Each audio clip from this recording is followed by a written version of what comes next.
All right, guys, Jake SLEASMAN, Blue Collar Outdoors, and we got a single bevel 150 grain to put into the gel. Stay tuned.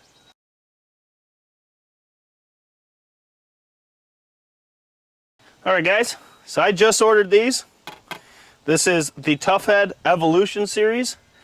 Now this one right here, it's offered in 150, 200, and 300 grain. I went with the baby route of the solid 150. As you can see, it's a single bevel. This broadhead right here has got a lot of features on it to increase penetration, increase twist rate in game tissue. Also, that wax product on there is blade guard. It's helped to protect the broadhead. But this bad boy right here, this makes this arrow weigh 554 grains. It's a Black Eagle Spartan, 250 spine, 4 fletch, right helical, 2.5 degrees, so it should work really good with this single bevel. Also, I have a 50 grain up front, so this thing's got some high FOC. There's a lot of weight up front here, about 200 grains up front. So it should do really well. This broadhead, like I said, it's got a lot of features, like the pockets milled out, all that, the tip. It should have everything about this broadhead is designed for maximum penetration and twist rate in the animal to bring you an ethical, clean kill. I might, based on how this shoots, I might try the 200 and 300 just to see what the difference is, besides the weight. But this right here is like the perfect in the middle, because I like FOC, but I'm not all about shooting telephone poles. This 554 is like really good. I mean, we're hunting whitetail. Do you really need a bigger head, heavier FOC? I don't know. I mean, I know it helps on a shoulder hit. I have no problems at all with this build and this broadhead going shoulder. She done, he done, it done, whatever it claims to be, 2022. We're going to be doing it as always. We got the gel down there at 21 yards, so we can use the lab radar to get the speed and kinetic energy readings at release, 10 yards, 15 yards, and at impact at 20 yards. So we can get all the information we need out of that lab radar to better this test. Now, I may shoot this one time into the block just to see how it's shooting, make sure we're good, and then we can use the lab radar speed from that. Or if we have an error again, because we're still learning this unit, we can adjust. But the bow I'm using is my Matthews Tri-X with wake limbs, 83.5 pound draw, 27-inch draw length. So we got a lot of energy going down range with this bad boy right here. So let's just get right to it. I got to run down, adjust the block. We'll shoot the block first, see how she flies, then we'll shoot the gel and get after it. Let's get right to it. So this is just to see how it flies. It's not an accuracy test. We don't do those. Too much human error in it. Don't want to blame a broadhead when it's us. So we got the lab radar hooked. She's armed. We're going to shoot the block, see how it flies, and then we'll shoot the gel. Touch right. The one thing I'm concerned with today is we're getting some good breezes, and it's going to mess with the microphone, give us misreadings like that right there. It's a 225 all the way through. But the broadhead flew a touch right, so now I know where to aim. And really didn't fly bad at all. But time to shoot the gel. All right, so I'm going to hold the touch left. We got the Tuffhead 150 single bevel Evolution Series. I'm going to wait for that wind to die a little bit so we can try to get a good reading on this lab radar. Might have to add the chrono on the windier days just so we have a pure speed, at least at release. But as soon as this breeze dies down, we'll get ready and we'll let her eat.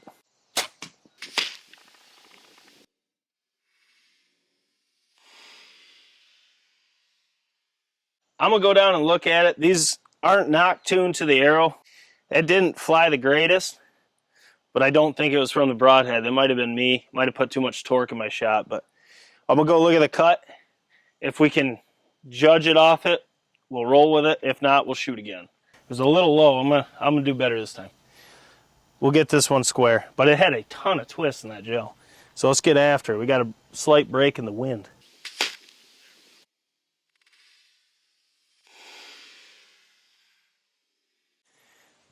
Moose made a good point. Maybe the stabilizer is messing with the microphone too the lab radar because we keep getting errors. Granted, it's windy too. I'm going to have to watch some videos on how to do this correctly to make sure we're getting the most out of it, because that's the whole point of having it. And it might be just that. It might not be allowing it to get the sound, I guess, or get the reading, trigger the unit. But that one shot good. Let's go down and check it out, see how it did. All right, so this is the Tuffhead Evolution Series 150 grain single bevel. That's George. This thing did some damage. I mean, you can see the cut. What you can't see is the twist rate of the broadhead in the gel. It's getting about a quarter turn. I mean, it's turning good. The first hit had a ton of rotation. You can see it down here. Had a ton, but it stopped it short because it hit cardboard. I kept forgetting to aim higher as this is heavier than what I'm sighted in with. Then the second one had a ton of twist rate, but it wasn't a good enough hit to analyze. I got no problem shooting it again, but this time, I mean, that is an effective head right there. It flew pretty good for not being knock-tuned at all. And with that high FOC, I mean, you can see the penetration definitely helped. You can see the mechanical broadhead here ends here. This got quite a bit further in the gel than that. So although it's slower, being heavier, it's still got further in this dense gel. And keep in mind, this is 20% ballistic gel. I say this in every video. It's just so if this is your first video with us, you understand this is an extreme penetration test. This is a lot denser than our human tissue. A lot denser than wild tissue. So what you see in this, including the twist rate, the penetration, wound, well, not so much the wound, but the penetration and twist rate, it's going to be a lot more in a whitetail. And to see a quarter turn of rotation in this, whoo, baby, that's gonna be spinning in a whitetail. That's exactly how it's designed. All the features is designed for that. And I'd have to say it did a really good job. I mean, that is a really nice cut, real good twist, really great penetration. This is a 16-inch block. Man, and it flies good. So I have no complaints with this right now. I'm going to pull it out and see if you can see the twist rate a little better.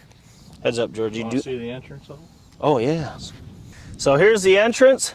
You can see it's exactly what you would think. The cut in diameter is actually 1.1875. So that's about what you're getting. I mean, it had no problem. It cut it clean open. So I'll pull this out now. George, do not pick your head up. Oh, look at that. She ducked out of the way. Did you see the twist? I did. Now you can see the twist rate. If you look down on the top of it, see how it started, hit like this, and then it actually twisted to here. You can see that in the wound channel. Can you see it pretty good? Or? Yeah. So this broadhead had really good twist in higher density tissue than animal tissue.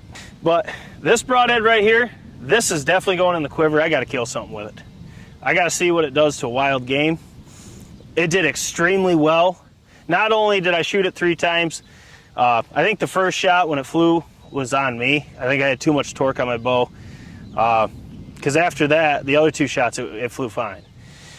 And this, the penetration was really good. The wound channel was really good. I mean, that's what you're going to get in your cut. I mean, it's not going to be bigger than that. But that rotation through, like those scoop outs, allow it to do more. If it's doing that in gel, it's going to do a lot of damage to a whitetail or a pig or an elk or whatever you're hunting. This would be a really good head.